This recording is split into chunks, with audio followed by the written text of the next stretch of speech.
Welcome. We are embarking on an in-depth analysis of a true American icon, a figure whose life was so vast and varied.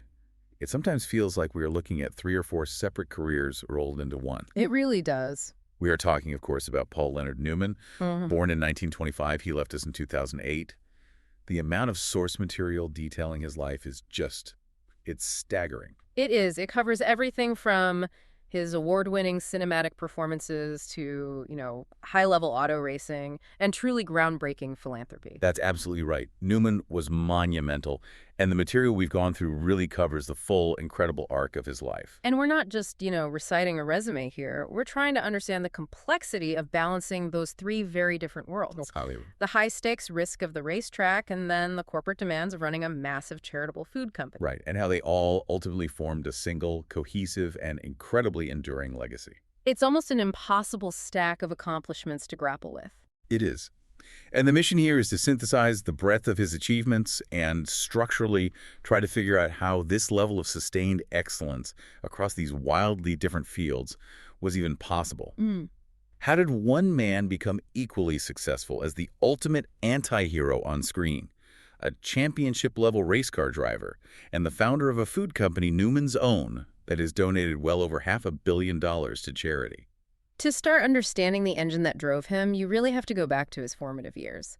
Those early experiences seem to have defined the drive, the sense of otherness, and the profound sense of conviction that fueled him later in life. Okay, let's unpack this and start with his beginnings. He was born in Cleveland Heights and raised in Shaker Heights, Ohio. So a Midwestern background. Exactly. This was hardly a traditional pathway to stardom. His father, Arthur Sigmund Newman Sr., ran a successful sporting goods store. Which suggests a solid, maybe athletic upbringing. A stable, middle-class upbringing for sure, but the theatrical bent, that appeared really early on. He wasn't a late bloomer in that respect. How early are we talking? At just 10 years old, he was already performing at the Cleveland Playhouse in a production called St. George and the Dragon. Wow. So the seed was planted very early. It was, and he pursued this passion academically. He served in the Navy, which we'll get to, and then earned a Bachelor of Arts degree in both drama and economics from Kenyon College in 1949. That combination, drama and economics, it's fascinating, almost a precursor to his later career. It really is. Merging the art of performance with the business sense required to build a massive charitable empire. And he didn't stop there, did he? He went on to hone his craft at some very prestigious institutions. Right. After college, he studied at the Yale School of Drama and, crucially, at the Actors Studio in New York under Lee Strasberg. This was vital. Because that's the home of method acting. Exactly. That intense, emotionally driven style where actors draw deeply on personal experiences and emotional memory to inhabit a role, that discipline became central to his craft. It's clear from the sources that his sense of identity was also shaped very early on by a complex heritage. It was a very complex identity landscape. His father was of Hungarian Jewish and Polish Jewish descent, making Paul Newman half Jewish. His mother was a Christian Scientist who was born to a Roman Catholic family in what is now Slovakia. So growing up in Shaker Heights, Ohio, with that background must have been interesting. He recounted having a very strong sense of otherness as a youth because of it. He noted that this feeling hurt me and my brother a great deal. He mentioned a specific incident, right? Yes. He specifically recalled the painful experience of being excluded from a high school fraternity because he was half Jewish. And that experience, that feeling of being an outsider looking in, it really seems to be the crucible that forged the conviction we see defining his entire career. It absolutely became a defining characteristic. The sources mention an anecdote where he later referred to himself as a Jew simply because, as he put it, it presented more of a challenge. That's a choice rooted in defiance, not just lineage. Precisely. And that refusal to back down carried over into his professional life even before he was famous. You're talking about the pressure to change his name. Exactly. When he was advised by an associate to get rid of Paul Newman because it sounded too common or too ethnic, he just refused. He had a great line, didn't he? He reportedly quipped, "What do you want me to change it to, SP Newman?" It's a powerful, early demonstration of his refusal to compromise his identity for Hollywood. But before he could apply that authenticity to acting, there was this pivotal, life-altering experience during World War II, an unbelievable twist of fate. The military experience in the U.S. Navy is absolutely crucial to understanding him. He initially enrolled in the V-12 pilot training program at Yale. But that didn't work out. No, his pilot training dream was dropped after he was diagnosed with colorblindness. He also later admitted he struggled with the math required. He ultimately qualified as an aviation radioman third class and a turret gunner. And the twist of fate occurs just as his unit was scheduled to deploy to the Pacific. Yes, they were scheduled to fly to the aircraft carrier Bunker Hill just before the Battle of Okinawa. And what happened? It was just sheer life-saving luck. Newman was grounded because the pilot of his aircraft suffered from an earache. Just an earache. Just an earache. It took him and the rest of the crew out of commission at the very last moment. The rest of their squadron flew ahead to the Bunker Hill. And the carrier was attacked? Shortly thereafter, it was hit by 2 successive kamikaze attacks, a tragic event that killed several hundred crewmen, including other members of Newman's unit. To survive that, because of something so random, it must instill a profound sense of purpose, maybe even guilt. It's the ultimate second chance. It fundamentally changes how you view risk and opportunity. He himself later drew on this immense trauma, using it as an emotional trigger for a role in the 1956 film The Rack. So that intensity and refusal to compromise now moves from the Navy to New York. The war is over, his education is complete. And he transitions to the New York stage. He makes his Broadway debut in the original production of William Inge's Picnic in 1953. And that stage was pivotal for him, both professionally and personally. It was. It's where he first met actress Joanne Woodward. But his first film career, that was a very different story. The Silver Chalice. His first Hollywood film in 1954. It was such a spectacular box office failure that Newman famously expressed his disdain for it later. Taking out ads, telling people not to see it when it aired on TV. Right, so he had to find a different route to success. And the real springboard came directly from the tragic early death of another rising star. James Dean. That connection is critical. Following Dean's shocking death in 1955, Hollywood needed a new anti-hero, someone with that same raw intensity. And Newman was positioned perfectly to fill that void. He secured the lead role as the boxer Rocky Graziano in Somebody Up There Likes Me. That was a role initially planned for Dean. And that was his true breakthrough. It was. It transformed him from a failed actor in a Roman sandal flop to a credible leading man. And it wasn't just the one role, was it? No, he also took a role originally earmarked for Dean in The Left-Handed Gun, where he played Billy the Kid. This chain of events just rapidly accelerated his ascent to stardom. His star power was confirmed pretty quickly after that. By 1958, he's starring opposite Elizabeth Taylor in Cat on a Hot Tin Roof. And earning his first Academy Award nomination. 1958 was arguably the most formative year of his adult life. Professionally and personally. Absolutely. He starred in The Long Hot Summer with Joanne Woodward, whom he reconnected with. He won Best Actor at Cannes for that performance. And that's the year he married her. Yes. He divorced his first wife, Jackie Witt, and married Woodward, beginning one of Hollywood's most enduring and respected unions. A 50-year marriage. It's a rarity in any profession, let alone Hollywood. What do the sources say was their secret? Well, it seems to be a very deliberate choice to prioritize their private life and their creative relationship over the demands of the Hollywood system. They collaborated a lot. A massive amount.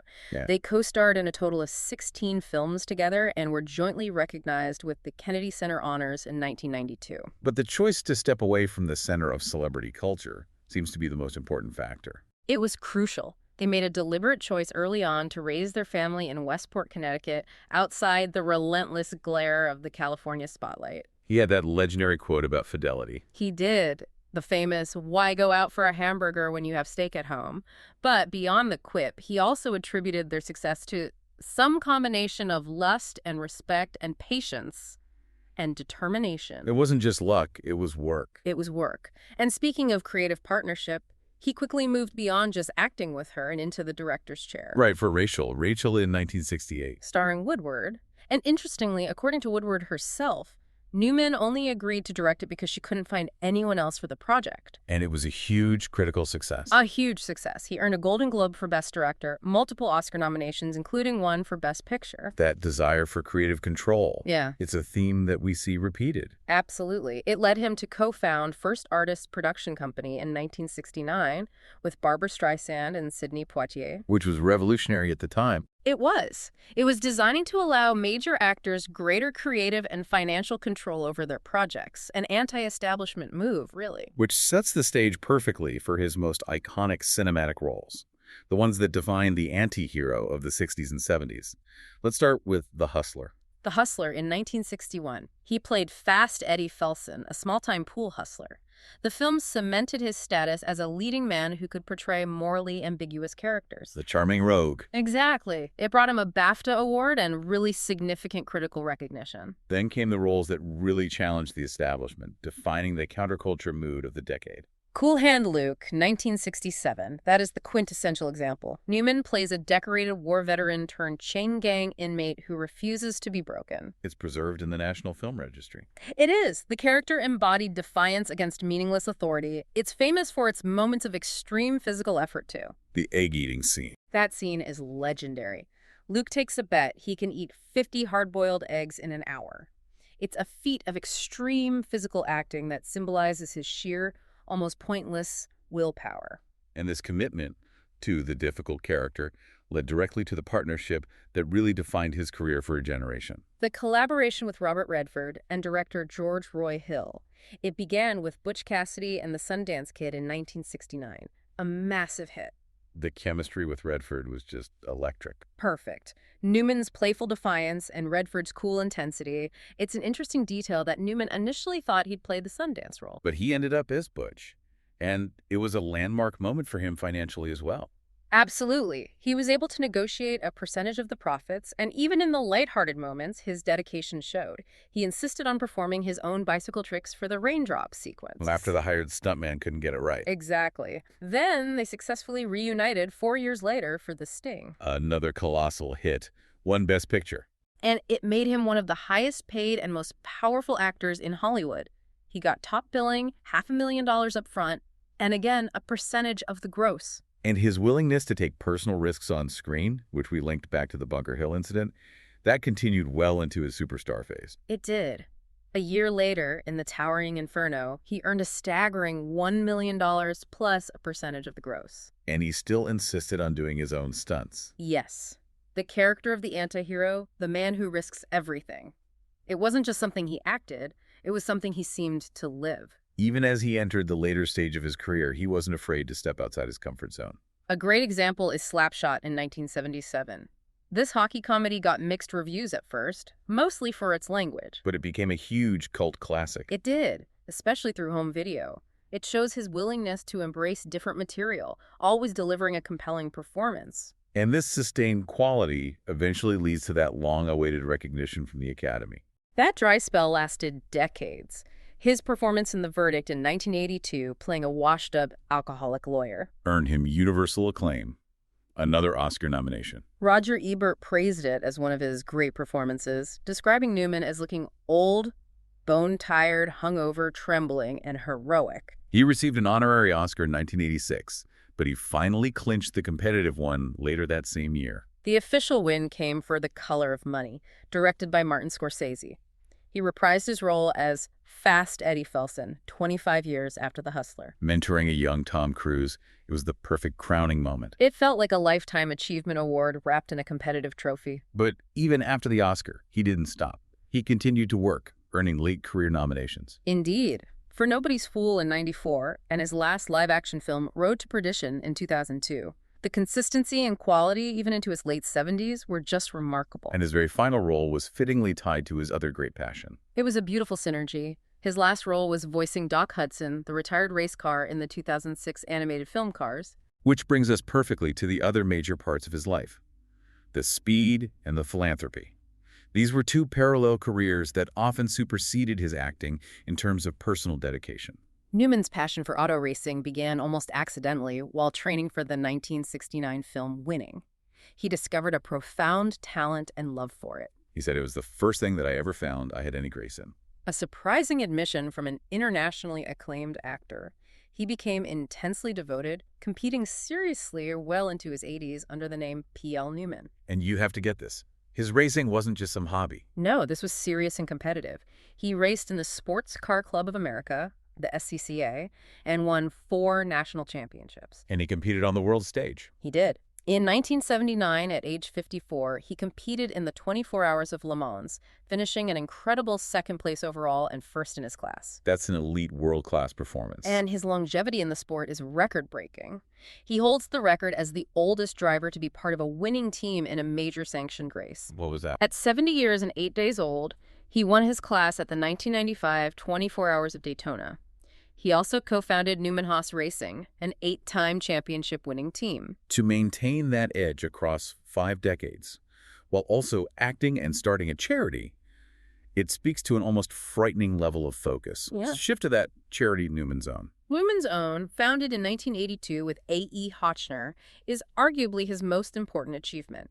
The initial idea was simple: bottling his homemade salad dressing. But the business model was unprecedented. Revolutionary. They established a policy to donate 100% of post-tax profits and royalties to charity. A staggering commitment that reframes the whole purpose of a corporation. How successful was it? Phenomenally. It started with salad dressing and expanded to pasta sauce, popcorn, everything. As of May 2021, total donations exceeded $570 million US. Wow. All dedicated to thousands of nonprofits globally. So the way they framed it was. They wrote a memoir called Shameless Exploitation in Pursuit of the Common Good. That title just perfectly sums it up. They were using his fame for maximum charitable output. And the revenue from Newman's Own funded specific organizations that were dear to his heart. Yes, 2 major initiatives. First was the Serious Fun Children's Network, established in 1988, which began with the Hole in the Wall Gang Camp. Named after his film. Right. These camps provide free, specialized, recreational experiences for children with serious illnesses. And the second major initiative focused on a global issue. That was the Safe Water Network, co-founded in 2006. It focuses on developing sustainable, community-level solutions to improve access to safe water in developing countries. And finally, in this section, we should touch on his explicit and often defiant political engagement. He was a lifelong Democrat, though he wasn't rigidly partisan. He supported independent John B. Anderson in 1980. His opposition to the Vietnam War and support for Eugene McCarthy earned him a rather unusual place in history. Indeed. He famously claimed his greatest accomplishment was being placed 19th on President Richard Nixon's infamous enemies list. For someone who played anti-establishment figures, that must have been a point of deep pride. It was. Yeah. And beyond traditional politics, he was a vocal supporter of gay rights and same-sex marriage, which was ahead of its time for a major celebrity. His life was marked by these incredible highs, but it was also tempered by significant personal sorrow and loss. That is unfortunately true, and it adds immense weight to his philanthropic work. We have to discuss the immense personal tragedy of losing his only son from his first marriage, Scott Newman. Scott had followed his father into acting. Yes, he appeared in films like The Towering Inferno. He died from a drug overdose in November 1978. This loss was devastating for Newman. It's clear that the grief he felt was immediately channeled into action. He acted immediately. Following Scott's death, Newman founded the Scott Newman Center for Drug Abuse Prevention in his son's memory. He turned that personal pain into public good. And that dedication to substance abuse prevention became a central focus for him. Absolutely. It directly influenced his later decisions about his public image. So after his Oscar, the success of Newman's Own, his final racing, he eventually decided to step away from acting entirely. He retired in May 2007. His reasoning was stated very clearly and humbly. You start to lose your memory, you start to lose your confidence. So I think that's pretty much a closed book for me. He felt he could no longer perform with the integrity he demanded of himself. Exactly. He died just over a year later, on September 26, 2008, at his home in Westport, Connecticut, at the age of 83, following a battle with lung cancer. There's an interesting postscript about his legacy that ties back directly to his son and his focus on substance abuse prevention. That would be the tradition known as Newman Day. It's a notorious drinking ritual at several colleges, often involving drinking 24 beers in 24 hours. And given his dedication to the Scott Newman Center, he actively sought to dissociate his name from this. Yes. In 2004, he formally requested that Princeton and other schools dissociate the event from his name. He cited the fact that he absolutely did not endorse the behavior. It shows the depth of his commitment to his son's memory. It's clear the man was a force of nature.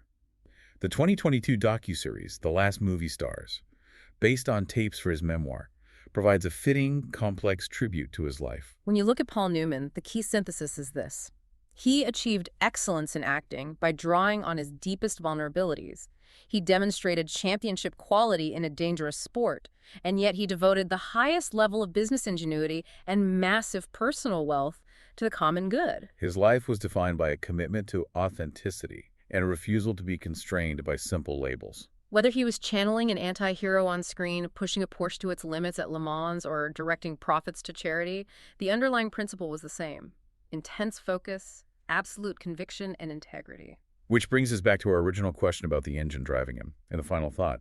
Paul Newman once said, "I never met anyone who had as much to lose as I did," in reference to his fidelity. Considering his immense success across multiple domains, and knowing the profound losses he suffered, how much of his incredible dedication to philanthropy was ultimately driven by a sense of accountability tied to that immense fortune and the deeply personal tragedies he endured? A profound question for sure. His life certainly suggests that for him, greatness required not just taking opportunities, but understanding and accepting the immense responsibility that came with them. He understood the value of his second chance. Something to reflect on as you go about your day. Thanks for listening.